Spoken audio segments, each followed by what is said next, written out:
Hello everyone, welcome back to my YouTube channel. तो चलिए इस वीडियो में हम लोग केमिकल बॉन्डिंग देखते हैं। केमिस्ट्री का एक जानदार और कह सकते हैं आप एकदम वेटेज वाला क्वेश्चन। यहाँ से क्वेश्चन आपके 2-3-4 क्वेश्चन आपको मिल जाएंगे। तो देखिए एग्जैक्ट क्वेश्चन नहीं मिलते हैं कि वहाँ लिखा नहीं रहेगा कि केमिकल बॉन्डिंग का क्वेश्चन है। ये रिलेटिव चैप्टर और अदर चैप्टर से ये रिलेट भी करता है। तो क्वेश्चन यहाँ से अगर कॉन्सेप्ट आप अच्छे से सीख लेंगे तो आपका 4-5 क्वेश्चन सॉल्व हो सकता है एंट्रेंस एग्जाम में। तो जो भी स्टूडेंट आप अगर बीएससी नर्सिंग का एंट्रेंस एग्जाम देना है आपको या फिर पैरामेडिकल का एंट्रेंस एग्जाम देना है अभी 2024 में 2024 में अभी इसके एप्लीकेशन फॉर्म आए नहीं हैं बीएससी नर्सिंग या पैरामेडिकल के। अभी देखिए इसी के जस्ट मंथ बाद फॉर्म आना शुरू हो जाएंगे अप्रैल में, और जून में सभी इसके एंट्रेंस एग्जाम होंगे जून मंथ में। तो आपकी प्रिपरेशन एकदम हार्ड होनी चाहिए और एकदम तेज होनी चाहिए, एकदम रफ्तार एकदम गोली की तरह होनी चाहिए, क्योंकि इस समय सभी स्टूडेंट एकदम अच्छे से पढ़ाई कर रहे हैं। अभी देखिए 12th का एग्जाम खत्म फिनिश हो जाएगा ना, 8 मार्च में शायद फिनिश है। फिर उसके बाद तो और कंपटीशन बढ़ेगा, क्योंकि जो नए स्टूडेंट आएंगे ना जोश और जुनून के साथ अच्छे से वो भी तैयारी करेंगे। तो देखिए अगर आपको अच्छे से प्रिपरेशन करना है तो आप अच्छे से इसी चैनल के थ्रू आप पूरा कंप्लीट कर सकते हैं और सिलेक्शन की गारंटी रहेगी भाई। फिजिक्स, केमिस्ट्री, बायोलॉजी हो गया, आपका नर्सिंग एप्टीट्यूड हो गया, जीके हो गया और इंग्लिश हो गया, टोटल सिलेबस कंप्लीट करा दी गई है। देखिए अब वो टॉपिक मैं कवर कर रहा हूँ जो और ज़्यादा इंपॉर्टेंट है। ये सब चीज़ें कराई गई हैं, ऐसा नहीं है कि मैं कराया नहीं हूँ, लेकिन अब एक बार आपको और चीज़ें दिखा दे रहा हूँ। अगर आप प्रीवियस वीडियो सब आप कर रहे हैं अच्छे से, काफ़ी स्टूडेंट इस समय प्रीवियस वीडियो जो मैं बताया हूँ 700 वीडियो टारगेट दिया हूँ प्लेलिस्ट में, वो सब रिवाइज कर रहे हैं। चलिए हम लोग कॉन्सेप्ट सीखते हैं केमिकल बॉन्डिंग में। तो केमिकल बॉन्डिंग होता क्या है? केमिकल बॉन्डिंग एक केमिस्ट्री का बेस्ट पोर्शन है। देखिए एवरीथिंग इन दिस वर्ल्ड, देखिए संसार में जो वर्ड में एवरीथिंग सभी चीज़ें वांट चाहती हैं, क्या होना चाहती हैं? स्टेबल होना चाहती हैं, अस्थायित्व होना चाहिए, मतलब वो स्टेबल होना चाहिए। कोई भी वर्ड में देखिए हम लोग क्यों पढ़ रहे हैं, हम लोग भी तो स्टेबल होने के लिए तो पढ़ रहे हैं कि अपने पैरों पे खड़े हैं, अपनी कमाई खाएं, अपने सब कुछ अपने मतलब स्टेबल होना चाहते हैं। कहने का मीन्स ये है। तो एटम्स भी जो होते हैं, सो एटम्स आल्सो वांट स्टेबिलिटी। अब एटम्स जो होते हैं, अब केमिकल बॉन्डिंग में सभी तो एटम्स हैं, पीरियाडिक टेबल में पढ़ेंगे सब चीज़। एटम्स जितने भी एटम्स हैं वो भी सोच रहे हैं कि मैं भी स्टेबल हूँ। तो भाई वो भी स्टेबल होने के लिए, अब वो तो स्टेबल होते नहीं है, लेकिन वो स्टेबल होने के लिए कुछ चीज़ करते हैं कि स्टेबल हो जाते हैं, बॉन्ड बना लेते हैं। तो देखिए ये चीज़ हो गया, वो भी स्टेबल होना चाहते हैं। Atoms become stable to find inert gas configuration. देखिए इलेक्ट्रॉनिक कॉन्फ़िगरेशन सीख लीजिए, यहाँ दिया गया है। वी नो दैट हीलियम, जो जितने भी इनर्ट गैस इनर्ट वाले हैं, जो लास्ट पीरियाडिक टेबल में मैंने बताया था ना, अच्छे से पीरियाडिक टेबल तो एकदम ज़ोरदार पढ़ाया हूँ, वो सब जाके देखिए एकदम। और घूमने टहलने वाला चीज़ें एकदम बंद कर दीजिए। देखिए जाएंगे जब नोबेल गैस, मैंने 18 नंबर ग्रुप जब बताया है उसमें helium, नियान, argon, krypton, xenon, radon, वो सब उनको इनर्ट गैस भी बोला जाता है और जीरो ग्रुप भी बोला जाता है। Electronic configuration of inert gas are given by. अब देखिए इलेक्ट्रॉनिक कॉन्फ़िगरेशन यहाँ दिया गया है। एक बार तो क्वेश्चन डायरेक्ट ये भी पूछ लिया गया था कि इनर्ट गैस का दूसरा नाम क्या है, तो भाई उसको जीरो ग्रुप बोलते हैं। आप लोग को भी पता होगा, नहीं पता होगा तो आप प्रीवियस वीडियो सब रिवाइज करना शुरू कर दीजिए, बिना रुके थके, बिना खाना पीना खाए, सब बस पढ़ाई ही पढ़ाई होना चाहिए दिमाग में, और कुछ चीज़ें चलनी ही नहीं चाहिए इस समय। देखिए चलिए यहाँ पे देखिए इनर्ट गैस। अब यहाँ देखिए इनर्ट गैस का जो भी एलिमेंट है वहाँ पे जो एटम्स हैं सब दिए गए हैं, helium, नियान, argon, krypton, xenon, radon. अब यहाँ देखिए इनके एटॉमिक नंबर दिए गए हैं। किसका? हीलियम का 2 होता है, नियान का 10 होता है, आर्गन का 18, क्रिप्टॉन का 36 और जीनान का 54 और रेडान का 86 होता है। अब यहाँ पे इनके इलेक्ट्रॉनिक कॉन्फ़िगरेशन दिए गए हैं। देखिए यहाँ पे KLMNOP नंबर दिया गया है। ये KLMNOP नंबर क्या होते हैं भाई साहब? ये अगर आपको बेसिक चीज़ें समझनी है ना, तो मैं तो वैसे तो बता चुका हूँ। जब आप जाएंगे, मैंने कराया था एटम स्ट्रक्चर कराया था, उसमें क्वांटम नंबर एकदम बहुत अच्छे से मैं क्वांटम नंबर को एक्सप्लेन किया हूँ। तो क्वांटम नंबर अगर आप पढ़ेंगे तभी चीज़ें इसमें थोड़ा सा हेल्प हो पाएगी। तो क्वांटम नंबर पढ़े होंगे कि नहीं, थोड़ा सा मैं बता देता हूँ क्वांटम नंबर के बारे में। क्वांटम नंबर क्या चीज़ है? क्वांटम नंबर ये चीज़ है। क्वांटम नंबर देखिए, क्वांटम नंबर जो है इसमें 4 सेट नंबर होते हैं। 4 चीज़ें इसमें पढ़नी रहती है। हमें प्रिंसिपल क्वांटम नंबर पढ़ना पड़ता है। क्या पढ़ना रहता है? प्रिंसिपल क्वांटम नंबर पढ़ना होता है। फिर उसके बाद एजीमुथल क्वांटम नंबर पढ़ना होता है, एजीमुथल क्वांटम नंबर। फिर उसके बाद मैग्नेटिक क्वांटम नंबर पढ़ना होता है, मैग्नेटिक क्वांटम नंबर पढ़ना होता है। और एक लास्ट वाला स्पिन क्वांटम नंबर। तो ये 4 क्वांटम नंबर पढ़ने होते हैं। अब ये 4 क्वांटम नंबर क्यों पढ़ने होते हैं? ये 4 क्वांटम नंबर इसलिए पढ़ने होते हैं, मान लीजिए कोई भी एटम्स हो, मान लीजिए एक क्रिप्टॉन ही है। अब क्रिप्टॉन में कितने इलेक्ट्रॉन है, इलेक्ट्रॉन का इंफॉर्मेशन के कंप्लीट इंफॉर्मेशन के बारे में हमको क्वांटम नंबर पढ़ना होता है। तो क्वांटम नंबर क्यों पढ़ा जाता है, क्वेश्चन ये आप कॉन्सेप्ट सीख सकते हैं कि क्वांटम नंबर इसलिए हम लोग पढ़ते हैं कि किसी भी एटम्स में जो इलेक्ट्रॉन होते हैं उसके फुल कंप्लीट इंफॉर्मेशन उसका प्राप्त हो जाए, इसीलिए क्वांटम नंबर पढ़ा जाता है। अब यहाँ देखिए, यहाँ पे प्रिंसिपल क्वांटम नंबर दिए गए हैं। जैसे प्रिंसिपल क्वांटम नंबर क्या होते हैं, प्रिंसिपल क्वांटम नंबर जो होते हैं वो n होते हैं। अब यहाँ पे n की वैल्यू सब दिया गया है। यहाँ देखिए n इजकल टू होता है, n इजकल टू क्या होता है, 1 होता है, 2 होता है, फिर 3 होता है, फिर 4 होता है। अब 1 की वैल्यू k होती है, 2 की वैल्यू k l हो जाती है। यहाँ पे देखिए 3 की m दिया गया है, n का भी दिया गया है, 4 की वैल्यू n होती है, फिर एंड सो ऑन ऐसे ही चलती चली जाती है। तो यहाँ पे देखिए अब चीज़ें अब बाउंस कर रहा होगा कुछ स्टूडेंट को जो रिवाइज नहीं किए होंगे, वीडियो कॉन्सेप्ट नहीं सीखे होंगे, उनको बाउंस कर रहा होगा। तो बाउंस कर रहा है तो आप घबराइए नहीं, सब चीज़ सीखने की कोशिश करिए। तो देखिए मैं चीज़ें अच्छे से बता देता हूँ यहाँ पे। जैसे देखिए प्रिंसिपल क्वांटम नंबर को सेल बोला जाता है। अब सेल क्या होता है, वो वाला सेल नहीं जो बैटरी में लगती है, ये सेल वाली नहीं, ये SHELL होता है। तो ये सेल जो होता है इसको सेल क्या बोला जाता है। अब इस सेल में जैसे देखिए सेल जो होते हैं, प्रिंसिपल क्वांटम नंबर n की वैल्यू को सेल बोला जाता है कि कितने सेल हैं, 1 फर्स्ट सेल है, सेकंड सेल है, थर्ड सेल है या फिर फोर्थ सेल है। तो ये n इजकल टू 1 2 3 4 ये सेल नंबर होते हैं। अब एक होता है एजीम्यूथल क्वांटम नंबर, उसको क्या बोलते हैं, एजीम्यूथल क्वांटम नंबर लिख सकते हैं AZIMMUTHAL, एजीम्यूथल क्वांटम नंबर। भाई ये सब जब चीज़ें आप समझ जाएंगे तभी आगे चीज़ें भी बढ़ पाएंगे, नहीं मैं पीरियाडिक ये क्या केमिकल बॉन्डिंग करा दूंगा, समझ में नहीं आएंगे, समझ में आएगा नहीं अच्छे से। तो देखिए एजीम्यूथल क्वांटम नंबर किसको बोलते हैं, ये सब सेल होता है, ये सब सेल होता है। एजीम्यूथल क्वांटम नंबर को SUBSHELL सब सेल बोलते हैं। अब सब सेल क्या होता है, इसको रिप्रेजेंटेड बाय यल, इसको यल से रिप्रेजेंट किया जाता है। किससे रिप्रेजेंट किया जाता है, यल। अब यल क्या होता है, यल जब जाएंगे तो यल की वैल्यू भी होती है ना, 0 होती है, 1 होती है, 1 होती है, 2 भी होती है, 3 भी होती है। अगर यल की वैल्यू 0 रहेगी ना तो फिर आपका अगर 0 रहेगा तो फिर आपका मैग्नेटिक क्वांटम नंबर जो होता है, अभी इस ऑर्बिटल की बात करेंगे तो वो सबसेल होता है, S होता है, फिर P होती है, D होती है, F होता है। तो अगर बात किया जाए कि सबसेल क्या होते हैं, सबसेल जो होता है S होता है, P होता है, D होता है एंड F होता है। तो ये 4 सबसेल आप एकदम रटे रहिए, 4 सबसेल। अगर फिर उसके बाद बात करते हैं कि मैग्नेटिक क्वांटम नंबर क्या होता है, तो मैग्नेटिक क्वांटम नंबर को स्मॉल m से शो किया जाता है और मैग्नेटिक क्वांटम नंबर का मीन्स होता है ऑर्बिटल। अब ऑर्बिटल क्या होते हैं, जैसे S सबसेल में कितने ऑर्बिटल होते हैं, S सबसेल में भाई 1 ऑर्बिटल होता है। और अगर P सबसेल की बात किया जाए, P सबसेल में कितने ऑर्बिटल होते हैं, तो P सबसेल में 3 ऑर्बिटल होते हैं। अब इसमें 2 इलेक्ट्रॉन, हर एक ऑर्बिटल में कितने इलेक्ट्रॉन होते हैं, 2 ऑर्बिटल फिलअप होते हैं। ये चीज़ भी आप जान लेंगे, इसमें भी 2 इलेक्ट्रॉन होंगे। तो S सबसेल में अगर पूछा जाए कि S सबसेल में कितने इलेक्ट्रॉन होते हैं, 2। अगर ऐसे पूछा जाए कि P सबसेल में टोटल कितने इलेक्ट्रॉन होते हैं, तो 6। अगर ऐसे क्वेश्चन पूछा जाए कि P सबसेल में एक सेल में कितने इलेक्ट्रॉन होते हैं, तो 2। ये सब क्वेश्चन पूछे गए हैं जो मैं बोल रहा हूँ, तो ये सब क्वेश्चन पूछे ही गए हैं। फिर उसके बाद स्पिन क्वांटम नंबर की बात करेंगे तो वहाँ पे डायरेक्शन शो करता है, ये इलेक्ट्रॉन का डायरेक्शन शो करता है, वहाँ पे डायरेक्शन के बारे में स्पिन क्वांटम नंबर बताता है। तो ये सब चीज़ें हो गई।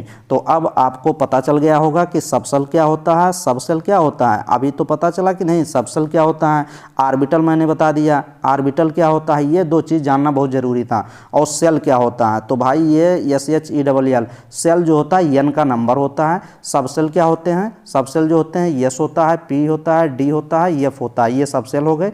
ऑर्बिटल क्या होते हैं, इसी सबसेल में जितने ऑर्बिटल होते हैं उसी को ऑर्बिटल बोलते हैं। S में कितने ऑर्बिटल, 1, P में 3, D में कितने होते हैं, D में 5 ऑर्बिटल होते हैं। ऐसे बना लीजिए 5 ऑर्बिटल होते हैं। अगर F की बात किया जाए तो F में कितने होते हैं, 7 ऑर्बिटल होते हैं। तो ये चीज़ हो गई। चलिए आगे समझिए, चीज़ें और अच्छे से क्लियर करिए आप। अब देखिए यहाँ पे चीज़ें अगर बात किया जाए ना, तो इनर्ट गैस में देखिए, इनर्ट गैस में 2 होते हैं।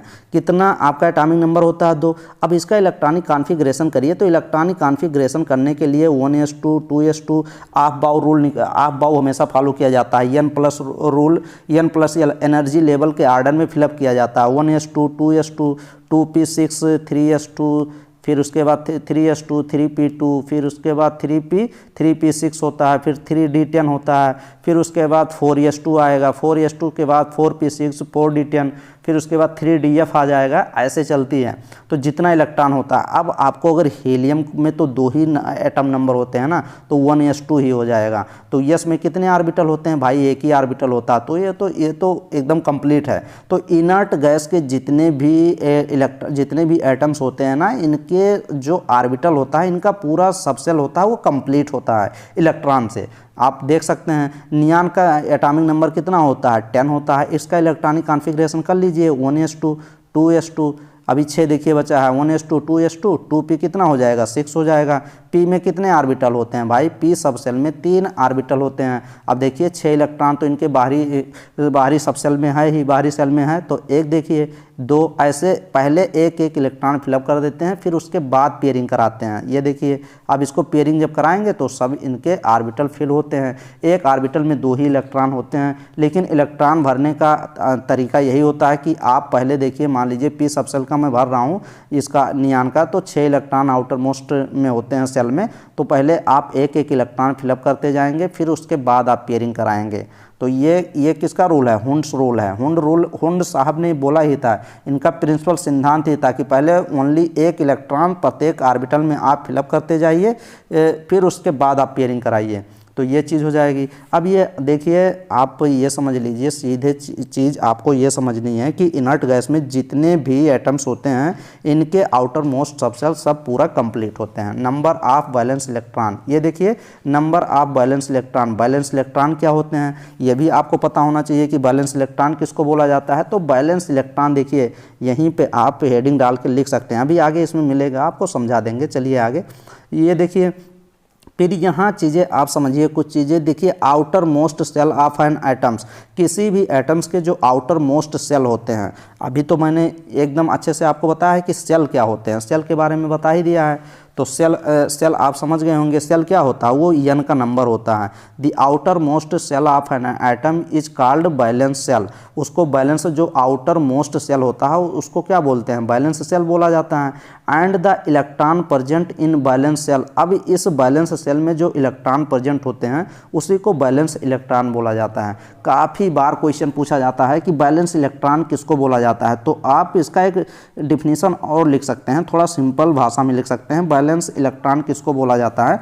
तो बैलेंस इलेक्ट्रॉन देखिए, आप लिख लीजिए valence electron, total TOTAL, total number NUMBER, total number of electron, total number of electron present, total number of electron present in लिख लीजिए outermost shell of an atom, present in outermost, OUTER, outer MOST, outermost shell, outermost shell लिख लीजिए, outermost shell of an atoms. ये पूरी definition हो गई। Is known as क्या बोलते हैं? उसी को बोलते हैं बैलेंस इलेक्ट्रॉन। तो ये पूरा डिफिनीशन लिख लीजिए, इसी डिफिनीशन से आपका क्वेश्चन सॉल्व हो जाएगा। डिफिनीशन का मतलब क्या है? Total number of electron present in outermost shell, outermost shell में जितने total number of electron present होंगे उस एटम्स को, वही बैलेंस इलेक्ट्रॉन बोला जाएगा। अभी आगे चलिए, एकदम क्लियर होगा। अब देखिए जैसे हीलियम है, हीलियम का कितना था? मैंने बताया था हीलियम के आउटर मोस्ट सेल में 2 ही भाई होंगे, तो 1s2। अब देखिए इसका सबसेल बना लीजिए, ऑर्बिटल एक, यस में कितने ऑर्बिटल होते हैं? 2 होते हैं। तो देखिए 2 ऑर्बिटल मैंने बनाया है, 1 ऑर्बिटल होते हैं। यस सब सेल में कितने ऑर्बिटल? 1 ही होते हैं। इसमें 2 इलेक्ट्रॉन हीलियम में होता है। तो ये देखिए अब इसके आउटर मोस्ट सेल में 2 ही इलेक्ट्रॉन हैं। Helium has 2 balance electron. अगर क्वेश्चन पूछा जाए कि हीलियम में कितने बैलेंस इलेक्ट्रॉन होते हैं, तो 2। वाइल जबकि अदर इनर्ट गैस, और जितने भी इनर्ट गैस हैं, देखिए यहाँ पे देख लीजिए, नियान हो गया, आर्गन हो गया, क्रिप्टॉन हो गया, जीनान हो गया, रेडान हो गया। तो और तो इसमें जीनान, इसमें है ना किसमें? 0 ग्रुप में, इनर्ट गैस में। तो सभी में देखिए आउटर मोस्ट सेल में सब कितने 8 इलेक्ट्रॉन सभी में है आउटर मोस्ट सेल में। तो बैलेंस इलेक्ट्रॉन भी 8 हो जाएगा। वही चीज़ें यहाँ पे लिखी गई होंगी ना। अभी चलिए आगे देखिए, व्हाइल कह रहा है कि अदर, व्हाइल जबकि अदर इनर्ट गैसेस जैसे neon argon krypton xenon radon have 8 valence electron, उसी को ऑक्टेट बोलते हैं। ऑक्टेट मीन्स 8, डुप्लेट मीन्स 2, तो 8 इलेक्ट्रॉन होते हैं, वही चीज़ें हैं। देयरफॉर अटेन स्टेबिलिटी, भाई साहब उनके जब स्टेबिलिटी कब कंप्लीट होती है किसी एटम्स की, जब आउटर मोस्ट सेल जो होते हैं वो कंप्लीट होते हैं, तभी वो स्टेबिलिटी गेन करते हैं। ये चीज़ लिखा गया है देयरफॉर, इस कारण, टू अटेन स्टेबिलिटी मतलब अटेन प्राप्त करते हैं वो अपनी स्टेबिलिटी को। Atoms tends to combine chemically by redistribution of electron in outermost shell में रीडिस्ट्रीब्यूट होते हैं valence shell causes a chemical combination. तो ये सब चीज़ें वही लिखी गई हैं जो मैंने बता दिया। तो ये सब चीज़ें आप अच्छे से समझ लीजिए और यहीं से क्वेश्चन पूछा जाएगा। लगभग काफ़ी कॉन्सेप्ट आप सीख गए होंगे। तो चलिए आगे चलते हैं। यहाँ पे देखिए ये सब चीज़ें आप छोड़ सकते हैं, जो इम्पॉर्टेंट है हम लोग वही कवर करेंगे, क्योंकि हम लोग को क्वेश्चन सॉल्व करने हैं एग्ज़ाम में। तो चलिए यहाँ पे हाँ थोड़ा सा ये चीज़ देख लीजिए, कैटायन और एनायन क्या होते हैं। कैटायन और एनायन के बारे में थोड़ा सा तो आपको पता ही होना चाहिए कि कैटायन क्या होते हैं, एनायन। देखिए कैटायन पे पॉजिटिव चार्ज हमेशा होता है, एनायन पे क्या निगेटिव चार्ज होता है। पहले तो ये जान लीजिए, दो चीज़ें ये हो गई। फिर देखिए यहाँ पे देखिए नीचे देखिए, यहाँ चीज़ें समझने की कोशिश करिए। एलिमेंट्स कैन लूज इलेक्ट्रॉन, जो लूज मीन्स जो इलेक्ट्रॉन देते हैं, एलिमेंट वो एलिमेंट जो can lose electron to form positively charge ion are called cation. तो देखिए कैटायंस किसको बोला जाता है, ऐसे इलेक्ट्रॉन जो क्या करते हैं, इलेक्ट्रॉन को देते हैं, इलेक्ट्रॉन को लूज करते हैं, इलेक्ट्रॉन को निकालते हैं, उनको क्या बोला जाता है, और उन पे पॉजिटिव चार्ज भी आ जाएगा तो उनको कैटायन बोला जाता है। जैसे देखिए एग्जाम्पल देखिए, एग्जाम्पल से सब कुछ चीज़ें आपको समझ में चीज़ें आ जाएंगी। लूज इलेक्ट्रॉन देखिए यहाँ पे देख लीजिए आप, यहाँ पे सोडियम पे पॉजिटिव, ये क्या है, अगर कोई भी एलिमेंट है, सोडियम जैसे मान लीजिए है, सोडियम के आउटर मोस्ट इलेक्ट्रॉन में एक इलेक्ट्रॉन कहते नहीं है, ऐसे मान सकते हैं कि सोडियम का इलेक्ट्रॉनिक कॉन्फ़िगरेशन कर लीजिए। यहाँ पे देख लीजिए 281 एक इलेक्ट्रॉन आता है, इसके पास एक्स्ट्रा रहता है, तो ये क्या करता है, डोनेट कर देता है, किसी को दे देता है। एक इलेक्ट्रॉन ये दे देगा तो इसके पास क्या हो जाएगा, पॉजिटिव चार्ज आ जाएगा। क्योंकि पॉजिटिव चार्ज ऐसे आप समझ सकते हैं, जो धनी है वही तो पैसा देगा, वो धनी था, उस पैसे दे दिया और अपने ऊपर पॉजिटिव चार्ज कर लिया। पॉजिटिव चार्ज मतलब वो किसी को दिया तो उसके ऊपर क्या कर दिया, गिरवी रख, मतलब उसको एहसान कर दिया। किसी को मान लीजिए आप 10 रुपये देते हैं तो उधार तो देंगे, तो कि आपके ऊपर तो पॉजिटिव ही है ना कि निगेटिव है, तो वही चीज़ है।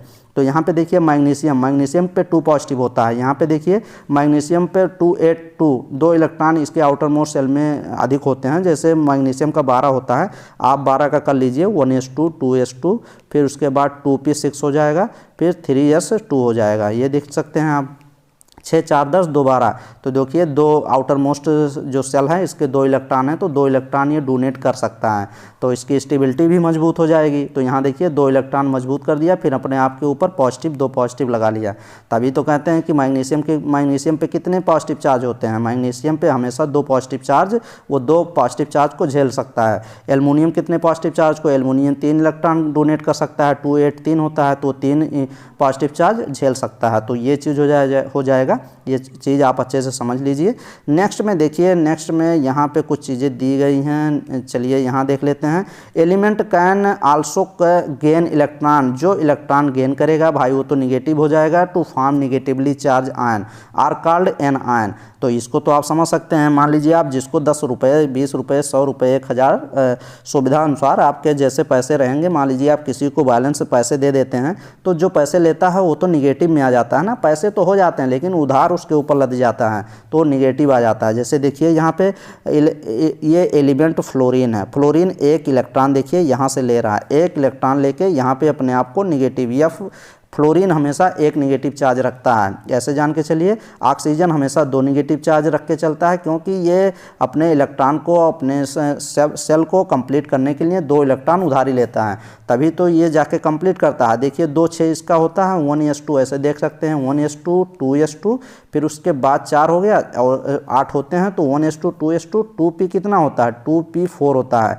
अगर इसको 2 इलेक्ट्रॉन मिल जाए, p में कितने सब ऑर्बिटल होते हैं, 3 होते हैं, अब इसके पास तो 4 ही है ना, 1 2 3 4, अभी इसको 2 इलेक्ट्रॉन चाहिए। 2 इलेक्ट्रॉन अगर ये ले लेगा तो निगेटिव चार्ज हो जाएगा, लेकिन इसका ऑर्बिटल कंप्लीट हो जाएगा और स्टेबिलिटी इसको गेन हो जाएगी।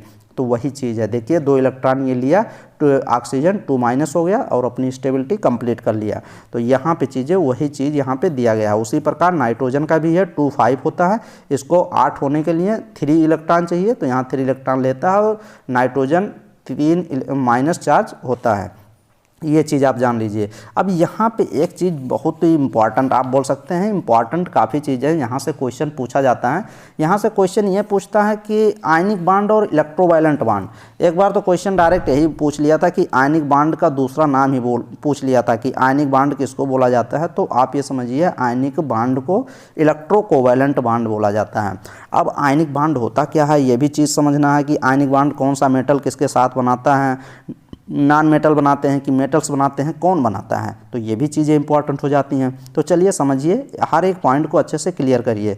ये देखिए क्वेश्चन डायरेक्ट पूछा जाएगा, ऑप्शन में 4 ऑप्शन देगा आयनिक बांड। ये देखिए जैसे कह रहा है कि ए बांड फॉर्म, बांड बनता है बाई किसके द्वारा, द कंप्लीट ट्रांसफर ऑफ 1 और मोर इलेक्ट्रॉन। भाई ये इलेक्ट्रॉन की शेयरिंग करते हैं, इलेक्ट्रॉन ट्रांसफ़र करते हैं फ्रॉम 1 आइटम्स, एक आइटम्स से अदर आइटम दूसरे आइटम के साथ, उसको बोला जाता है आयनिक बांड। आयनिक बांड, आयनिक बांड का डिफिनीशन आप अगर लिखना है तो आप आयनिक बांड ऐसे भी लिख सकते हैं कि आयनिक बांड किसके किसके बीच बनता है, तो एटम्स, अरे आयनिक बांड जो बनता है ना वो मेटल्स एंड नॉन मेटल के बीच बनता है। तो ये भी देख सकते हैं आप, आयनिक बांड की डिफिनीशन अगर लिखना है तो आप एक डिफिनीशन अकॉर्डिंग टू मेरे अकॉर्डिंग आप एक डिफिनीशन लिख सकते हैं। देखिए आपको लिखना है तो लिख लीजिए, फॉर्म्ड लिख लीजिए, FORMED, formed between, form between a metal, between a metal, METAL, metal to non metal. Metal जो है नॉन मेटल के साथ क्या बनाता है, बांड बनाता है, तो उसको बोला जाता है आयनिक बांड। अब ये चीज़ें फॉर्म क्या बनाता है, बांड बनाता है बिटवीन किसके बीच, मेटल बनाता है किसके साथ, नॉन मेटल के साथ। तो ये देखिए आयनिक बांड। अब जैसे अब मेटल्स कौन होते हैं, नॉन मेटल कौन से होते हैं, अब ये भी तो आपको पीरियाडिक टेबल में पता होना चाहिए कि देखिए पीरियाडिक टेबल आप अभी तक नहीं परचेज किए तो परचेज करिए, नहीं तो जाके पूरी प्लेलिस्ट में लगभग 15 वीडियो आपकी मिल जाएंगी, छोटी छोटी वीडियो हैं पीरियाडिक टेबल, उसकी कंप्लीट करिए। उसमें आपको देखिए पीरियाडिक टेबल जो है ना उसमें आपको कौन से मेटल्स होते हैं, कौन मेटल होते हैं, कौन नॉन मेटल होते हैं, फिर उसके बाद कौन से मेटलॉइड होते हैं, ये सब चीज़ें आपको पता होनी चाहिए अच्छे से, तभी आप कवर कर पाएंगे। तो ये सब चीज़ें पता होनी चाहिए। तो यहाँ देखिए आयनिक बांड, आयनिक बांड कौन बनाता है, आयनिक बांड मेटल्स, मेटल बनाता है नॉन मेटल के साथ। देखिए सोडियम क्या होता है, सोडियम बाई मेटल है, और ये किसके साथ बना रहा है, नॉन मेटल। नॉन मेटल कौन है, क्लोरीन है, क्योंकि सोडियम के साथ 1 इलेक्ट्रॉन अधिक था और क्लोरीन के पास 1 इलेक्ट्रॉन कम था। क्यों कम था, क्योंकि इसके आउटर मोस्ट में 7 आते हैं। ये हैलोजन फैमिली का है। हैलोजन फैमिली जैसे जैसे आप इनर्ट गैस में जाएंगे ना, राइट में है इनर्ट गैस पीरियाडिक टेबल में, जब आप मूव करेंगे लेफ्ट की साइड में तो यहाँ पे एकदम लास्ट में है इनर्ट गैस। जब एक आएंगे फ्लोरीन वाले में आएंगे तो 1 इलेक्ट्रॉन तो कमी हो जाएगा ना, तो 1 इलेक्ट्रॉन क्लोरीन को चाहिए स्टेबल होने के लिए, और इसके पास 1 इलेक्ट्रॉन अधिक है। अगर ये 1 इलेक्ट्रॉन इसके साथ क्या कर लेगा, शेयर कर लेगा, तो ये भी स्टेबल हो जाएगा और ये भी स्टेबल हो जाएगा। जैसे यहाँ पे देखिए NaCl, N 1 इलेक्ट्रॉन दे दिया तो उस पर पॉजिटिव आ गया, और क्लोरीन 1 इलेक्ट्रॉन ले लिया तो उसके पास निगेटिव आ गया, दोनों स्टेबल हो गए। तो ये चीज़ है, तो ऐसे आयनिक बांड बनाता है। नीचे चलिए अभी समझिए कंडीशन ऑफ आयनिक बांड, कुछ कंडीशन समझिए। Ionisation energy of metal should be low. Ionic compound, ionic ये जो आयनिक बांड बनाते हैं इनकी जो आयोनाइजेशन एनर्जी होती है, मेटल जो मेटल्स की आयनिक आयोनाइजेशन एनर्जी होती है वो लो होती है, लेकिन electron affinity of non metal, लेकिन नॉन मेटल की इलेक्ट्रॉन एफिनिटी हाई होती है। अब देख सकते हैं यहाँ पे कुछ प्रॉपर्टीज दिए गए हैं। देखिए जो प्रॉपर्टीज दी गई हैं ना इसी पे क्वेश्चन पूछा जाएगा। अब एग्जैक्ट क्वेश्चन नहीं आते हैं कि एग्जैक्ट क्वेश्चन यही लाइन दे देगा, ऐसे क्वेश्चन देगा ionic compound have high melting point and boiling point, ऐसे 4 ऑप्शन बनाएगा, वो 4 ऑप्शन बना देगा और उसमें क्वेश्चन क्या दे देगा, क्वेश्चन ऐसे दे देगा, क्वेश्चन ऐसे बताइए कि किसकी high melting point and boiling point high होती है। अब 4 ऑप्शन बना देगा, ए बना देगा, बी बना देगा, सी बना देगा, डी बना देगा। अब उसमें चारों ऑप्शन में ऐसे ऐसे कर देगा और उसमें आयनिक कंपाउंड एक लगा देगा, जैसे NaCl लगा देगा फर्स्ट ऑप्शन में, और पूछेगा किसकी हाई मेल्टिंग पॉइंट पॉइंट होती है और बॉइलिंग पॉइंट होती है, और सब अलग अलग लगा देगा। फिर पूछ लेगा तो NaCl लगाएंगे, उसमें देख लेंगे कौन सा आयनिक कंपाउंड है। आयनिक कंपाउंड की high melting point and boiling point दोनों अधिक होती है। सेकेंड पॉइंट देखिए, ionic compound are good conductor of electricity and molten state in water. Water में ऐसे भी पूछ सकता है कि मोल्टेन स्टेट में या फिर वाटर में good conductor electricity good conductor कौन होती है, तो आयनिक कंपाउंड ही होते हैं। तो आयनिक कंपाउंड उसमें दिया रहेगा। Ionic compound are bad conductor of electricity in solid state. अगर आयनिक कंपाउंड सॉलिड स्टेट में है तो वो इलेक्ट्रिसिटी का बैड कंडक्टर होता है, मतलब अच्छा कंडक्टर नहीं होता, गुड कंडक्टर नहीं होता सॉलिड स्टेट में। और अगर मोल्टेन स्टेट की बात किया जाए, मोल्टेन स्टेट का मतलब पिघला हुआ स्टेट, और फिर वाटर में अगर बात किया जाए तो वहाँ पे गुड कंडक्टर होते हैं। अब यहाँ देखिए फोर्थ स्टेप देखिए, ionic compound are soluble in water.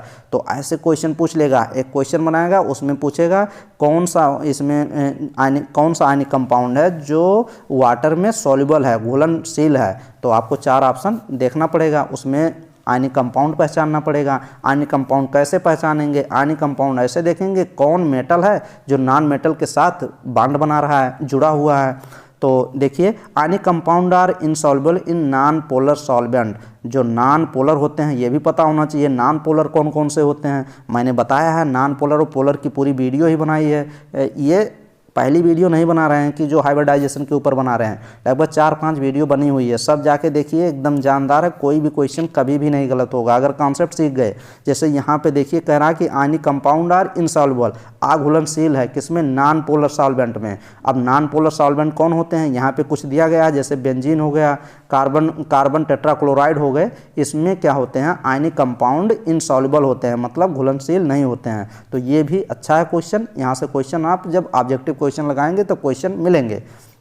यहाँ देखिए common salt, NaCl is soluble in water. अभी तो मैंने बताया था जो कॉमन साल्ट होते हैं, कॉमन साल्ट नहीं जो आयनिक कंपाउंड, तो NaCl क्या है? ये आयनिक कंपाउंड ही है, इसको कॉमन साल्ट है, तो इसी को कॉमन साल्ट तो NaCl ही बोला जाता है ना, ये आयनिक कंपाउंड है, इसीलिए तो वाटर में सॉल्युबल हो जाते हैं। अभी ऊपर ही मैंने पढ़ा है, it means that is case hydration energy of release by water. तभी तो ये वाटर में क्या करते हैं? घुलते हैं और हाइड्रेशन एनर्जी रिलीज करते हैं, more than form of lattice energy sodium chloride, ये चीज़ हो जाएगा। यहाँ पे देखिए नोट डाउन कर लीजिए, सब अच्छे से एग्जाम्पल दिए गए हैं, कुछ आयनिक कंपाउंड के एग्जाम्पल दिए गए हैं जो आयनिक बॉन्ड बनाते हैं। जैसे सोडियम क्लोराइड, सोडियम क्या है? मेटल्स हैं। क्लोरीन क्या है? नॉन मेटल है। मैग्नीशियम क्या है? मेटल है। क्लोरीन क्या है? नॉन मेटल है। MgCl2। अब देखिए MgCl2 यहाँ पे 2 क्लोरीन क्यों लगे हैं भाई? ये भी तो आपको पता होना चाहिए ना। मैग्नीशियम पे मैंने बताया था मैग्नीशियम कितना पॉजिटिव, कितने चार्ज रखता है? 2 चार्ज। अब 2 चार्ज को मेंटेन करने के लिए 2 क्लोरीन लगा है। तो ऐसे ही यहाँ पे देखिए कैल्शियम ऑक्साइड CaO, कैल्शियम क्या है? Ca जो मेटल है, ऑक्सीजन नॉन मेटल है। कैल्शियम क्लोराइड CaCl2 यहाँ पे है। सीजियम फ्लोराइड CsF यहाँ पे है। सीजियम का है? मेटल है। फ्लोरीन नॉन मेटल है। ये क्या सब शो करते हैं? ये मोस्ट आयनिक कंपाउंड हैं। ये आयनिक क्या शो करते हैं? आयनिक कंपाउंड शो करते हैं। ये सब आप चीज़ें अच्छे से समझ जाइए, और समझ गए होंगे तो क्वेश्चन भी नहीं गलत करेंगे। जैसे यहाँ पे देखिए MgCl2 है, ये भी है। एक ऐसे MgO भी हो सकता है ना, MgO भी हो सकता है, क्योंकि मैग्नीशियम क्या है? मैग्नीशियम मेटल है, ऑक्सीजन नॉन मेटल है। ये भी दोनों आपस में क्या है? आयनिक बॉन्ड बनाते हैं। कैसे बनाएंगे? मैग्नीशियम पे 2 पॉजिटिव होता है और इस पे ऑक्सीजन पे कितना होगा? 2 निगेटिव होगा, तभी तो ये आपस में बैलेंस कर पाएंगे। अब जैसे यहाँ पे आप देख सकते हैं मैग्नीशियम का क्या होता है? मैग्नीशियम का 2 8 कितना? मैग्नीशियम का 10 होता है, तो 2 हो जाएगा 2 8 कितना हो जाएगा? 282 हो जाएगा। अगर ऑक्सीजन की बात करेंगे तो यहाँ पे 2 ऑक्सीजन का कितना होता है? ऑक्सीजन का होता है 6 2 8 होता है, तो 2 6 हो जाएगा। आउटर मोस्ट में इसके 6 आएगा, इसके आउटर मोस्ट में कितने आएगा? 2 आएगा। अब ये 2 अगर इसको दे देगा तो ये भी स्टेबल हो जाएगा, और अगर ये 2 देगा, इसके 2 पास ज़्यादा है तो ये भी स्टेबल हो जाएगा। तो ये क्या करते हैं दोनों? EMG, और ऐसे ये आप कर सकते हैं, यहाँ पे 2 निगेटिव, यहाँ पे 2, ऐसे इसको दे देगा। तो ये क्या बना लेंगे? दोनों अपना ऐसे बना लेंगे तो स्टेबल हो जाएंगे दोनों। तो ये सब चीज़ें इंपॉर्टेंट हैं। नेक्स्ट में देखिए कोवैलेंट बॉन्ड, डायरेक्ट क्वेश्चन यहाँ से भी आते हैं। कोवैलेंट बॉन्ड क्या होता है? हम लोग कोवैलेंट बॉन्ड भी इसी वीडियो में कर लेते हैं, क्योंकि ज़्यादातर पोर्शन हम सोच रहे हैं कि ज़्यादा से ज़्यादा आप लोग का कवर कराते चलें। तो चलिए, कोवैलेंट बॉन्ड आप अच्छे से देखिए। कोवैलेंट बॉन्ड क्या होते हैं? कोवैलेंट बॉन्ड ये बॉन्ड फॉर्म बॉन्ड बनते हैं बिटवीन टू सेम, दो मतलब सेम एटम्स के बीच भी ये बॉन्ड बनते हैं और डिफरेंट एटम्स के बीच भी बॉन्ड बनते हैं। अभी आगे दो अगर सेम के बीच बनते हैं तो उसको कुछ और बोलेंगे, जो डिफरेंट के बीच बनेंगे दो एटम्स के बीच उसको कुछ अलग बोलेंगे। By mutual contribution and sharing of electron. भाई साहब, ये कैसे बॉन्ड जो ये बनते हैं, बॉन्ड कोई भी हो वो इलेक्ट्रॉन के शेयरिंग से ही वो बॉन्ड बनते हैं। कोई एक बॉन्ड बन रहा है तो उसमें कितने इलेक्ट्रॉन होते हैं? 2 इलेक्ट्रॉन होते हैं। तो इलेक्ट्रॉन के शेयरिंग से ही बॉन्ड बनते हैं। Is called covalent bond. Covalent bond उनको बोला जाता है। कोवैलेंट बॉन्ड दो सेम एटम्स के बीच भी कोवैलेंट बॉन्ड बन सकते हैं, दो डिफरेंट एटम्स के बीच भी कोवैलेंट बॉन्ड बन सकते हैं। कैसे बनेंगे? Mutual contribution and sharing of electron. Electron के शेयरिंग के कंट्रीब्यूशन से ये कोवैलेंट बॉन्ड बनते हैं, उसी को कोवैलेंट बॉन्ड बोला जाता है। जैसे कि यहाँ पे देखिए, दो सेम एटम्स के बीच कोवैलेंट बॉन्ड बन रहा है। एक हाइड्रोजन में देखिए, एक हाइड्रोजन के पास एक इलेक्ट्रॉन होता है, दूसरे हाइड्रोजन के पास एक इलेक्ट्रॉन होता है।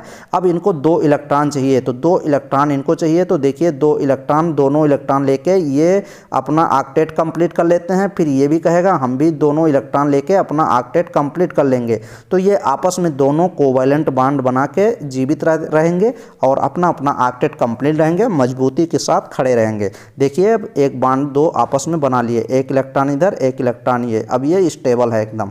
आउटर मोस्ट इलेक्ट्रॉन फुलफिल है। यस ऑर्बिटल इनका क्या फुलफिल है, क्योंकि यस जो सेल होता है उसमें कितने यस सब सेल में कितने ऑर्बिटल होते हैं? एक ही होता है। एक में कितने इलेक्ट्रॉन होते हैं? 2 होते हैं। तो दोनों एकदम स्टेबल हैं, कोई हिला नहीं पाएगा। नेक्स्ट में देखिए, यहाँ अगर बात किया जाए, यहाँ 2 सेम एटम्स यहाँ पर भी हैं, क्लोरीन Cl2। क्लोरीन में देखिए 7 होता है, 1 2 3 4 5 6 7। आउटर मोस्ट सेल में कितने इलेक्ट्रॉन होते हैं? 7 होते हैं। तो एक इलेक्ट्रॉन इसको भी चाहिए, इसको भी क्लोरीन को एक इलेक्ट्रॉन चाहिए। दोनों एक एक इलेक्ट्रॉन लेके क्या करते हैं, अपने आप को क्या करते हैं, मजबूती प्रदान करते हैं। एक इलेक्ट्रॉन ये इधर से ले लेता है और एक इलेक्ट्रॉन ये इधर से लेके, तभी तो ये आपस में साथ में जीवित रह पाएंगे। तो देखिए, यहाँ पे क्लोरीन Cl2 आपस में दोनों एक एक बॉन्ड बना लेते हैं। कोवैलेंट बॉन्ड इसी को बोला जाता है। जो ये देखिए कोवैलेंट बॉन्ड आपस में बना के आसानी से चल रहे हैं। देखिए, लोन पेयर ऑफ इलेक्ट्रॉन। देखिए, लोन पेयर ऑफ इलेक्ट्रॉन किसको बोला जाता है? लोन पेयर किसको बोला जाता है? पेयर तो है ही ना, पेयर ऑफ इलेक्ट्रॉन को लोन पेयर बोला जाता है। एक इलेक्ट्रॉन है तो ये लोन पेयर इसको नहीं बोलेंगे। एक इलेक्ट्रॉन, 2 इलेक्ट्रॉन मिलके एक लोन पेयर होते हैं। अगर 4 कहीं आपको इलेक्ट्रॉन दिख गए तो आपको 2 लोन पेयर हो जाएंगे। एक लोन पेयर में 2 इलेक्ट्रॉन। ये देखिए, the pair of electron. Electron का पेयर मीन्स जोड़ा होता ही है। Which do not take part in covalent bond formation. ये कोवैलेंट बॉन्ड फॉर्मेशन में क्या नहीं होते हैं? टेक पार्ट, अपना हिस्सेदारी नहीं करते हैं। फॉर्मेशन और उसको लोन पेयर ऑफ इलेक्ट्रॉन बोलेंगे। एग्जाम्पल जैसे देखिए, there is 1 lone pair of ammonia. जैसे देखिए, अमोनिया यहाँ पे दिया गया है NH3। अब अमोनिया में कितने होते हैं? अमोनिया का जब इलेक्ट्रॉनिक कॉन्फ़िगरेशन करेंगे तो कैसे में जाएंगे? 7 जाते हैं उसमें, तो वहाँ पे नाइट्रोजन का कितना होता है? 7th एटॉमिक नंबर होता है। तो 1s2 कर लेंगे, 2s2 कर लेंगे और बचेगा 3।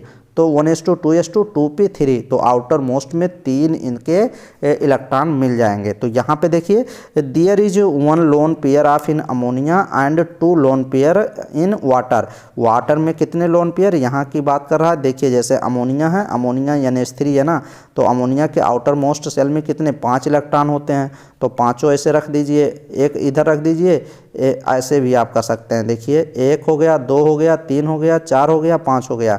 तो NH3 3 हाइड्रोजन तो जुड़ा ही है, तो तीनों हाइड्रोजन यहाँ पे जोड़ दीजिए जैसे यहाँ पे जोड़ा गया है, और एक लोन पेयर आपका बच जाएगा। तो NH3 का, और वैसे ही वाटर का भी होता है। वाटर के ऑक्सीजन के आउटर मोस्ट सेल में 6 इलेक्ट्रॉन होते हैं। यहाँ देखिए 2 लोन पेयर बच जा रहे हैं और 2 हाइड्रोजन के साथ जुड़ जा रहे हैं।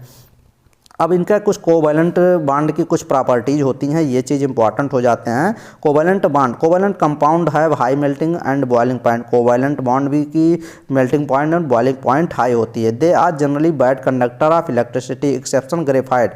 देखिए जो कोवैलेंट बॉन्ड, तो ग्रेफाइट का जब स्ट्रक्चर देखेंगे ना तो वहाँ पर भी कोवैलेंट बॉन्ड दिखता है। They generally bad conductor of electricity, लेकिन जो कोवैलेंट बॉन्ड होते हैं ये तो भाई बैड कंडक्टर होते हैं इलेक्ट्रिसिटी का, जो इनका कंडक्टिंग पार्ट होता है वो बैड होता है, सही नहीं होता है। लेकिन एक्सेप्शन है, ग्रेफाइट में कोवैलेंट बॉन्ड पाया जाता है, लेकिन उनकी जो कंडक्टर इलेक्ट्रिसिटी की जो कंडक्टर होती है वो बैड नहीं होती है, गुड होती है। तो ग्रेफाइट की अगर पूछा जाए इलेक्ट्रिसिटी कंडक्टर कैसी होती है तो गुड कंडक्टर ऑफ इलेक्ट्रिसिटी होती है। तो इसीलिए एक्सेप्शन है, हर जगह एक्सेप्शन मीन्स अपवाद। अपवाद आपको हर जगह देखने को मिलेगा, केमिस्ट्री हुआ, बायोलॉजी हो गया, फिजिक्स हो गया, हर जगह अपवाद मिलते हैं, एक्सेप्शन होते हैं। क्योंकि जब साइंटिस्ट कुछ कर रहे थे ना तो कुछ चीज़ें तो उनसे भी एक्सेप्शन मिलेगा ही ना, हर चीज़ तो 100% कोई चीज़ सही तो होती नहीं है, तो कुछ एक्सेप्शन अपवाद में इसलिए उसको डाल दिया गया था साइंटिस्ट के द्वारा कि ये एक्सेप्शन है, ये अपवाद है, इसको अपवाद को आपको अलग से पढ़ना पड़ता है। तो देखिए अब कुछ यहाँ थर्ड पॉइंट देखिए, कुछ प्रॉपर्टी और हैं कोवैलेंट की। They are generally insoluble in water, water में इनसॉल्युबल हैं। Generally soluble in organic solvent, लेकिन ये ऑर्गेनिक सॉल्वेंट में, जैसे ऑर्गेनिक सॉल्वेंट कौन कौन से, बेंजीन हो गया, एसीटोन हो गया, क्लोरोफॉर्म हो गया। इनमें ये बेंजीन के क्या होते हैं, बेंजीन सॉल्वेंट होते हैं, इनमें क्या होते हैं कोवैलेंट बॉन्ड सॉल्युबल हो जाएंगे। कोवैलेंट बॉन्ड आर डायरेक्शनल होते हैं, हाँ डायरेक्शनल तो होते ही हैं कोवैलेंट बॉन्ड भाई, क्या होते हैं डायरेक्शनल ही होते हैं, डायरेक्शनल नेचर के होते हैं। ये तो मैंने पहले ही बताया था कि ये जब नॉन मेटल आपस में जुड़ते हैं ना तब वो डायरेक्शनल का काम करते हैं, bonded pair of electron. Next में देखिए covalent bond are of two type. देखिए कोवैलेंट बॉन्ड कितने प्रकार के होते हैं, दो प्रकार के, non polar covalent bond and polar covalent bond. Covalent bond as form between two similar, अगर दो सेम एटम्स के बीच वो बॉन्ड बना रहे हैं तो उसको क्या बोला जाएगा, नॉन पोलर बोलते हैं, नॉन पोलर कोवैलेंट बॉन्ड बोला जाएगा। जैसे देखिए हाइड्रोजन, दो एटम तो सेम है ना, हाइड्रोजन भी है हाइड्रोजन भी है, तो ये नॉन पोलर कोवैलेंट बॉन्ड हो गए। O2, दो ऑक्सीजन है, दो अपने आपस में क्या बना रहे हैं कोवैलेंट बॉन्ड बना रहे हैं, तो ये नॉन पोलर कोवैलेंट बॉन्ड। उसी तरीके से नाइट्रोजन भी दिया गया है, देख सकते हैं। फिर यहाँ पे देखिए, यहाँ एग्जांपल व्हेन कोवैलेंट बॉन्ड अगर बनाएंगे फॉर्म करेंगे बिटवीन, बीच में किसके बीच में, डिफरेंट एटम, दो डिफरेंट एटम्स, अगर डिफरेंट एटम्स के बीच अगर बॉन्ड बना रहे हैं, डिफरेंट एटम्स ऑफ एलिमेंट में एटम्स दिए गए हैं, एटम्स डिफरेंट हो और उनके बीच बॉन्ड बनाए। जैसे देखिए HCl दिया गया है, EH तो अलग है ना ये, और क्लोरीन भी अलग है। यहाँ पे देखिए H2O दिया गया है, ये पूरे एलिमेंट दिए गए हैं, एलिमेंट में 3 एटम्स हैं, तीनों डिफरेंट हैं, एक दूसरे में तो डिफरेंट ही है ना दो। यहाँ देखिए तो अगर दिया जाएगा, यहाँ पे देखिए लिखा गया कोवैलेंट बॉन्ड फॉर्म करते हैं different atoms of the elements में जो एटम्स हैं वो डिफरेंट हैं, अगर उनके बीच कोई बॉन्ड बन रहा है तो कोवैलेंट, उसको पोलर कोवैलेंट बॉन्ड बोला जाएगा। तो polar covalent bond, polar means different और नॉन पोलर मीन्स सेम, ऐसे याद करके चलिएगा। नेक्स्ट में यहाँ पे आप देख सकते हैं कोऑर्डिनेट बॉन्ड, ये भी इंपॉर्टेंट हो जाता है। कोऑर्डिनेट बॉन्ड को डेटिव बॉन्ड भी बोला जाता है। ये देखिए ये डेटिव बॉन्ड लगा है ना, यहाँ पे देख सकते हैं आप, डेटिव बॉन्ड मीन्स एरो का निशान रहेगा ऐसे, ये डेटिव बॉन्ड शो करता है। नेक्स्ट में ये देख सकते हैं coordinate bond is special type of covalent bond. Coordinate bond एक स्पेशल टाइप का कोवैलेंट बॉन्ड है, which one atom donate electron to other atom, एक दूसरे को एटम्स को इलेक्ट्रॉन डोनेट करता है। द बॉन्डिंग बिटवीन दो डोनर एक्सेप्टर, एक डोनर होता है, डोनर वो होता है जो देता है, एक्सेप्टर कौन होता है जो एक्सेप्ट करता है। Atoms is called coordinate bond. भाई कोऑर्डिनेट बॉन्ड आप समझ गए ना, एक ऐसा एटम्स रहेगा वो डोनेट करेगा और एक दूसरा एटम ऐसा रहेगा वो एक्सेप्ट, वो ग्रहण करेगा, तो उसी अब एक देगा एक लेगा, अगर उसके बीच बॉन्ड बनता है तो उसी को कोऑर्डिनेट बॉन्ड बोला जाता है या फिर उसको डेटिव बॉन्ड बोला जाता है। इज इट डिनोटेड बाय, देखिए डायरेक्ट आप ये भी समझ लीजिए कि कोऑर्डिनेट बॉन्ड को डिनोट किया जाता है, प्रदर्शित किया जाता है ऐसे एरो बना के, ये भी आप देख सकते हैं। एग्जाम्पल ऑफ SO2 देखिए दिया गया है, SO2 का सल्फर डाइऑक्साइड का एग्जाम्पल आपको मिल जाएगा। जैसे यहाँ देखिए स्टेबिलिटी को कंप्लीट करने के लिए ये भी अपने आप को कह रहा है 4 4 8 हम भी हो जाएंगे, ये भी 4 4 8। तो ये देखिए अब यहाँ पे आ गया, यहाँ पे 6, यहाँ पे 1 देखिए डेटिव बॉन्ड बना ले रहा है ऑक्सीजन के साथ, और फिर यहाँ पे SO2 है ना, SO2 2 ऑक्सीजन है, तो यहाँ पे 1 सल्फर रख दिया और यहाँ पे 2 बॉन्ड से ऑक्सीजन जोड़ दिया, 1 से डेटिव बॉन्ड बना दिया। तो ये दोनों स्टेबल हैं, को क्या बनाए हैं, ये आपस में क्या बना लिए, आपस में ये बना लिए कोऑर्डिनेट बॉन्ड। सिग्मा बॉन्ड देख लीजिए, हाँ थोड़ा सा ये भी देख लीजिए, ammonia chloride NH4Cl has all the 3 types of bond.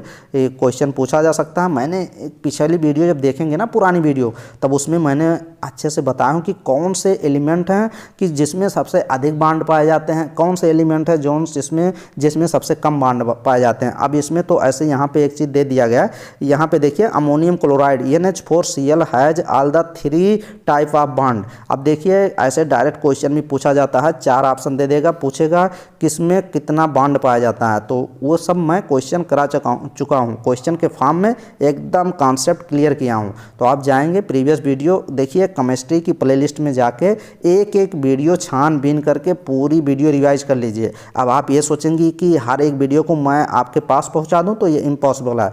हर एक वीडियो को एक प्लेलिस्ट में ऐड कर दूँ, इम्पॉसिबल है, क्योंकि मिक्स नहीं करूँगा हर एक चैप्टर को कि एक ही प्लेलिस्ट में नाम बना के उसी में ऐड कर दूं, ऐसा कुछ नहीं होता। आप प्लेलिस्ट में जाएं, वहां वीडियो खोज कर रिवाइज करें, डेली टारगेट प्रोवाइड करता हूं, उसको भी कंप्लीट करें, और पुरानी वीडियो जितना भी देखा करें उस पर कमेंट किया करें। पुरानी वीडियो पे अपना जो भी सोचें कि सेल्फिश मत बने, ये नहीं कि जो वीडियो में टारगेट दे रहा हूँ, काफ़ी स्टूडेंट टारगेट देता हूँ कि आप वो टारगेट कंप्लीट करेंगे, उस वीडियो में समझ में आएगा अच्छे अच्छे कमेंट करेंगे, नहीं समझ में आएगा वो भी बताएंगे, लेकिन नहीं, वीडियो को डाउनलोड कुछ स्टूडेंट करते हैं, देख के अपना काम खत्म हो जाए बस, ये ऐसे स्टूडेंट हैं। तो उन स्टूडेंट जो अपना खुद सोच रहे हैं ना कि बस ऐसे ही चलेगा, तो रोएंगे बाद में। भाई देखिए जितनी चीज़ें कही जाएंगी उतनी अगर अच्छे से आप पढ़ेंगे करेंगे तो हो जाएगा काम। अब देखिए यहाँ पे अगर NH4Cl में अमोनियम क्लोराइड में 3 कह रहा है कि 3 टाइप ऑफ बॉन्ड पाए जाते हैं, आयनिक, कोवेलेंट और कोऑर्डिनेट बॉन्ड। नेक्स्ट में देखिए यहाँ पे भी देखिए सिग्मा बॉन्ड देख लीजिए, सिग्मा ऐसे बनता है और पाई कैसे बनता है, ऐसे बनता है।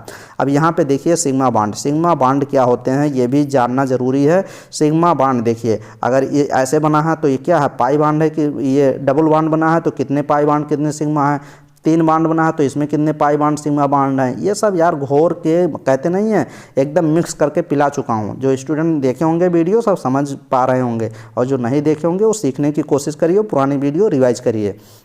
देखिए सिग्मा बॉन्ड, ये bond form by the linear को overlapping of the atomic orbital is called sigma bond.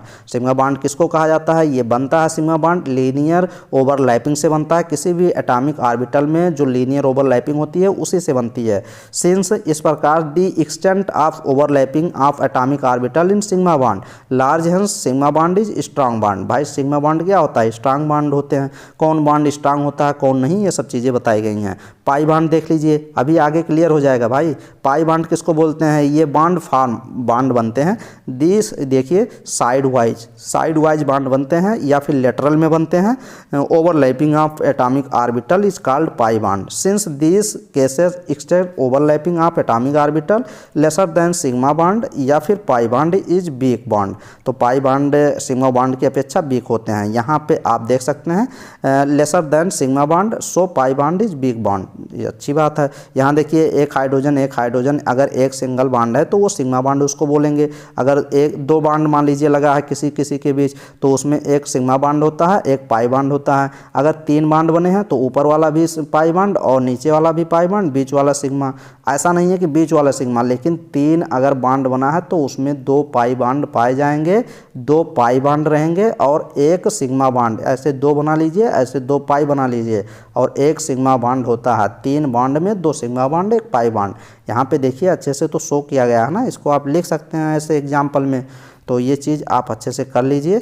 और इसी वीडियो में कुछ क्वेश्चन भी ये थोड़ा सा पढ़ लीजिए, यहाँ भी इम्पॉर्टेंट लग रहा है। यहाँ बेंजीन बनाया गया है। The number of sigma bond in hydrogen molecule, hydrogen molecule में भाई साहब ये देखिए molecule 1 and pi bond is 0। हाँ ये चीज़ सही है। कह रहा कि H2 मतलब 2 हाइड्रोजन में, अभी तो मैंने बताया ना, इसमें कह रहा है कि सिर्फ एक सिग्मा बॉन्ड है और पाई बॉन्ड 0 है। तो ऐसे क्वेश्चन पूछ सकता है। H2 दे देगा, इसमें पूछेगा कितना सिग्मा बॉन्ड है, कितने पाई बॉन्ड है, और भी कोई मॉलिक्यूल दे सकता है ना। तो आप जब बना पाएंगे उसके बॉन्ड पता, अब बॉन्ड कैसे बनाएंगे, जब उसके आउटर मोस्ट सेल में आपको पता होगा कितने बैलेंस इलेक्ट्रॉन होते हैं कितने आउटर मोस्ट सेल में, तभी आप बॉन्ड बना पाएंगे, तभी आप निकाल पाएंगे। तो हाइड्रोजन में तो आपको पता चल गया। यहाँ पे देखिए ऑक्सीजन में यही चीज़ यहाँ पे लिखा गया, oxygen molecule there is 1 sigma bond and 1 pi bond होता है ऑक्सीजन में। नाइट्रोजन की बात किया जाएगा तो नाइट्रोजन N2 जो होता है वो 3 बॉन्ड से आपस में जुड़े होते हैं, 2 sigma bond 2 pi bond 1 sigma bond होता है। Nitrogen molecule there is 1 sigma bond and 2 क्या होंगे, पाई बॉन्ड। अभी ऊपर तो हम लोग देख ही लिए हैं। अब एक और देख लीजिए, ये भी इंपॉर्टेंट है। Benzene has molecular formula C6H6। अब बेंजीन का आपको तुरंत आप स्ट्रक्चर बनाना अगर जानते होंगे तो आप हो जाएंगे क्या हो जाएंगे, चमत्कार हो जाएगा आपके साथ। ये देखिए, ये आपका क्या हो गया। अब ये आप देखिए इसमें 3 ऐसे बनता है, बेंजीन का रिंग ऐसे बनता है, ऐसे आप बना सकते हैं। ये देखिए बेंजीन को एक यहाँ बॉन्ड लगा दीजिए, एक यहाँ पे। रिजोनेटिंग स्ट्रक्चर जब बेंजीन का बनाते हैं ना तो ये बॉन्ड क्या करता है, रोटेट भी करता रहता है, कभी ये बॉन्ड यहाँ जाएगा कभी यहाँ। तो यहाँ पे देख सकते हैं आप इसको, फिर यहाँ पे एक एक हाइड्रोजन सभी पे लगा देंगे। अब इसमें काउंट कर लेंगे कितना सिग्मा बॉन्ड है कितना पाई बॉन्ड। वैसे तो पाई बॉन्ड आपको 3 ही मिलेगा, 1 2 3 ही पाई बॉन्ड मिलेंगे। यहाँ पे देख सकते हैं बेंजीन है मॉलिक्यूलर फार्मूला C6H6 इस structure formula is given in benzene there is 12 sigma bond and 3 pi bond. तो यहाँ पे अगर सिग्मा बॉन्ड काउंट करना है तो आप सिग्मा बॉन्ड काउंट कर लेंगे, टोटल 12 सिग्मा बॉन्ड आपको देखने को मिलेगा। तो ये टिक हो जाएगा। और 3 पाई बॉन्ड ये इंपॉर्टेंट हो जाता है। हाइब्रिडाइजेशन की तो ज़बरदस्त वीडियो बनी हुई है, पहले ही ये बॉन्ड के कुछ मैं बता दिया, वैसे बॉन्ड के बारे में भी वीडियो में बनाया था। अब क्वेश्चन भी इस वीडियो में कराना है, तो क्वेश्चन तो अभी मेरे पास है नहीं, चलिए सेलेक्ट करते हैं, फिर बाद में क्वेश्चन भी हम लोग कुछ ऑब्जेक्टिव क्वेश्चन कर लेते हैं। देखिए ज़्यादातर ऑब्जेक्टिव क्वेश्चन जो मैं करा रहा हूँ ना, ये अभी जो मैं कंसेप्ट बताया था उसी पे बेस्ड हैं। तो आप लोग सभी क्वेश्चन को आप खुद सॉल्व करने की कोशिश करिए प्लीज़। तो चलिए फर्स्ट क्वेश्चन आपको देखते हैं, कौन से स्टूडेंट अच्छे से सॉल्व कर पाएंगे। नहीं सॉल्व कर पाएंगे तो मैं एकदम हेल्प कर दूंगा, लेकिन आप पहले सोचिए कि मैं खुद कर पाऊँ। देखिए जैसे क्वेश्चन कह रहा है, the maximum number of covalent form by nitrogen. Covalent bond जो बनता है नाइट्रोजन के द्वारा, कैसे कितने बॉन्ड बनेंगे कोवैलेंट बॉन्ड, एक कोवैलेंट बॉन्ड, 2 3 या फिर more than 1 of the above, या एक से अधिक। इसमें ऑप्शन सही है, कौन सा ऑप्शन लगाएंगे तो पहले आप सोच लीजिए। अगर सोचना है तो आप पहले देखिए, नाइट्रोजन की बात कर रहा है तो N2 आप हमेशा लगाएंगे, या नाइट्रोजन कभी सिंगल फॉर्म में नहीं रहता है, सिंगल फॉर्म में नाइट्रोजन डबल फॉर्म में ही बॉन्ड बनाता है। तो N2 बोलिए, या फिर नाइट्रोजन ऐसे भी बोल सकते हैं। तो नाइट्रोजन कितना बॉन्ड बनाता है, कोवैलेंट बॉन्ड। कोवैलेंट बॉन्ड एक सिंगल बॉन्ड ही कोवैलेंट बॉन्ड होता है, 2 इलेक्ट्रॉन बेस पे होता है। तो अगर मैंने बताया ही था कि नाइट्रोजन ट्रिपल बॉन्ड हमेशा बनाते हैं, तो इसमें 1 2 3, तो ऑप्शन नंबर 3 करेक्ट हो जाएगा, 3 कोवैलेंट फॉर्म करेगा। तो यहाँ पे देख सकते हैं, आप अच्छे से समझ सकते हैं। देखिए, when combining atom share 3 electron pairs in the case of 2 nitrogen atom in the nitrogen molecule, ये ट्रिपल बॉन्ड इज फॉर्म। ये देखिए जैसे मैंने बताया था, ये देखिए 3 नाइट्रोजन जो है 3 बॉन्ड बनाता है, N2 मॉलिक्यूल उसको बोलते हैं। तो ऑप्शन नंबर मैंने बताया था, जो ऑप्शन करेक्ट हो जाएगा। The valency of sulphur in sulphur dioxide. अब सल्फर डाइऑक्साइड में SO2 में पूछ रहा है कि इसका सल्फर का कितना बैलेंसी होगा। तो बैलेंसी क्या बताया था, आप समझिए बैलेंसी को अच्छे से। अगर आप क्लियर पढ़े होंगे तो मैंने बताया था, आउटर मोस्ट शेल में जो टोटल नंबर ऑफ इलेक्ट्रॉन होते हैं वही बैलेंसी होते हैं। तो यहाँ पे देखिए, the atomic wide variety of sulphur is 16 and the variety of electron in the valence shell is 6। Sulphur तो वैसे भी अगर आपको निकालना होगा तो वैसे भी आप सल्फर, ऑक्सीजन 6 बॉन्ड 6 में ही आता है, तो आउटर मोस्ट इलेक्ट्रॉन 6 ही रहते हैं। The oxygen form 2 bond with the sulphur, sulphur के साथ 2 बॉन्ड बना लेता है। Item making it valency 4। तो अगर SO2 ऐसे देख लीजिए, SO2 सल्फर में 6 इलेक्ट्रॉन आउटर मोस्ट में होते हैं, तो 2 इधर रख दीजिए, 2 इधर रख दीजिए और इधर रख दीजिए। अब इधर 2 से तो आप क्या करेंगे, यहाँ पे आप ऑक्सीजन 2 से लगा देंगे, यहाँ पे निगेटिव, यहाँ से निगेटिव, बचेगा आपका कितना इलेक्ट्रॉन बचेगा, 4 बैलेंस इलेक्ट्रॉन बचेगा। तो ऑप्शन नंबर इसमें कौन सा लगाएंगे, फर्स्ट ऑप्शन इसमें लगाएंगे, second option 4 balance electron. Balance of sulphur in sulphur dioxide में सल्फर की बैलेंसी जो होगी वो 4 होगी। नेक्स्ट में यहाँ पे एक क्वेश्चन देखिए, among the following the one which maximum ionic character, इसमें पूछ रहा है कि आयनिक कैरेक्टर सबसे अधिक किसका होगा, NaCl, KCl, LiCl या CCS सीजियम क्लोराइड। तो sodium potassium lithium sodium potassium rubidium caesium, जैसे जैसे नीचे जाएंगे पीरियाडिक टेबल में ग्रुप में, वैसे वैसे क्या है इसका साइज जो होता है वो इंक्रीज करता है। तो उसी के बेस पे आप सीजियम क्लोराइड का जो आयनिक कैरेक्टर होगा वो सबसे अधिक होगा, क्योंकि सीजियम सबसे नीचे है। तो ऑप्शन नंबर 4 सही हो जाएगा। यहाँ पे आप देख सकते हैं, यहाँ पे कुछ चीज़ें लिखी गई हैं, sodium potassium lithium caesium belong to first group and their order of atomic size is increase according to Fajans rule, bigger cation and smaller anion will favour करते हैं आयनिक कैरेक्टर को। तो सीजियम क्लोराइड है maximum ionic character होगा। Next में electrovalent compound are, electrovalent compound क्या होते हैं, वो लो मेल्टिंग पॉइंट नहीं, हाई होती है, इनसॉल्युबल नहीं, सॉल्युबल। तो conduct in the fused state, fuse state में वो क्या होते हैं, कंडक्टर का काम करते हैं। तो ऑप्शन नंबर सी करेक्ट हो जाएगा। नेक्स्ट में यहाँ देखिए, ionic compound do not conduct electricity, जो आयनिक कंपाउंड होते हैं वो डू नॉट कंडक्ट इलेक्ट्रिसिटी को कंडक्ट नहीं कर पाते हैं। क्यों नहीं कंडक्ट कर पाते हैं, क्योंकि जो आयनिक कंपाउंड्स होते हैं वो सॉल्यूशन होते हैं, फ्यूज स्टेट में होते हैं, सॉलिड स्टेट। तो आयनिक कंपाउंड मैंने बताया था कि वो सॉलिड स्टेट में होते हैं। तो ऑप्शन नंबर सी करेक्ट हो जाएगा। नेक्स्ट में देखिए, the bond between 2 atom of the same element. अब ये देखिए कह रहा है कि द बॉन्ड बिटवीन 2 एटम्स, अगर 2 एटम हैं सेम एलिमेंट्स, इस सेम एलिमेंट्स में 2 एटम्स जो हैं वो कौन सा बॉन्ड बनाएंगे। तो मैंने बताया था सेम एटम्स हैं तो वो अगर बॉन्ड बनाते हैं तो उसको क्या बोलेंगे, polar covalent bond, ionic bond, या फिर नॉन पोलर कोवैलेंट बॉन्ड, या फिर नन ऑफ द अबव।